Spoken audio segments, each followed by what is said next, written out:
Mr. Speaker, sir, on behalf of the Singapore Parliament, I would like to pay tribute to Her late Majesty, Queen Elizabeth II, who passed away on 8 September 2022. I would also like to acknowledge Her Excellency Kara Owen, High Commissioner of the United Kingdom to the Republic of Singapore, who is here with us in the House today in the upper gallery. Her late Majesty was not only Queen of the United Kingdom, but also the head of the Commonwealth, a family of 56 nations across the globe, of which Singapore is a proud member. Queen Elizabeth had a unique role in Singapore's history. She was Queen during Singapore's transition from a crown colony to an independent state, including when the fledgling legislature that would eventually become this Parliament was born. After the landmark general election of 1955, at the inaugural session of the Singapore Legislative Assembly, the forerunner of this Parliament, she sent a congratulatory message that was delivered in this House on 22nd April 1955, which said, "I am glad at the opening of the first session of the Legislative Assembly under the new Constitution of Singapore to express to my people in Singapore my great satisfaction at the significant advance in their constitutional progress which is marked by this occasion. The Council of Ministers will now have to deal with the many problems of government, and upon them will fall the chief burden of responsibility for the continued advancement and prosperity of Singapore and for the welfare and safety of its citizens. I look forward with every confidence to the faithful discharge of this trust, for I am sure that those on whom this responsibility falls will carry it out with foresight, courage, and honesty of purpose. It is my earnest hope that the work of this Legislative Assembly under the new Constitution will be blessed with every success. Between the Queen and Singapore, there has always been a reciprocal relationship of warmth and affection. She made 3 state visits to Singapore in 1972, 1989, and 2006. During these visits, she enjoyed the unique sights, sounds, and experiences of Singapore. Beyond the formality and ceremonials involved in state visits, the Queen took the time and effort to get to know ordinary Singaporeans better.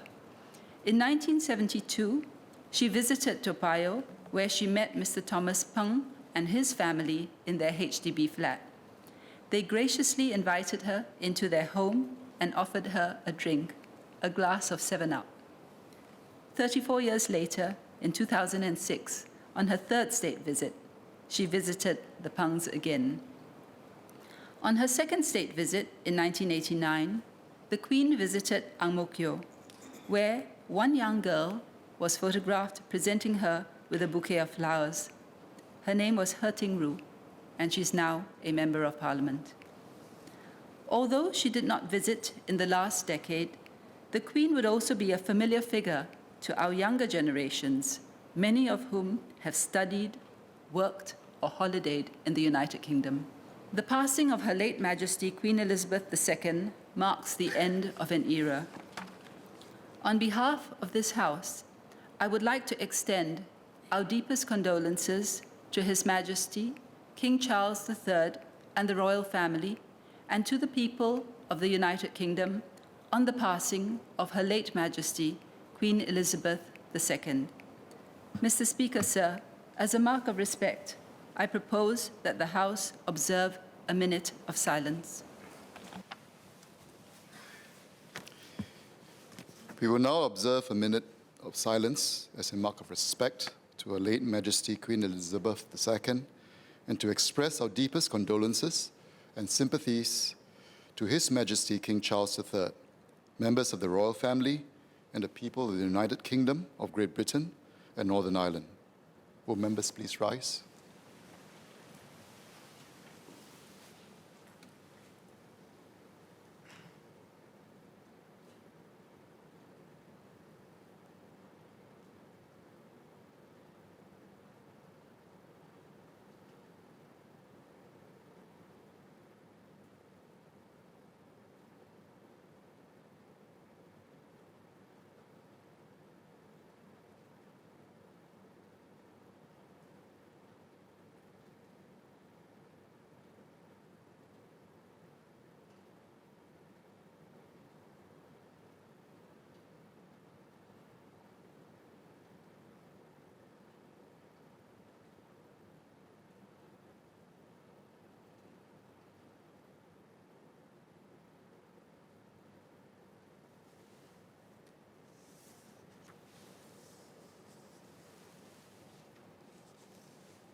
Thank you.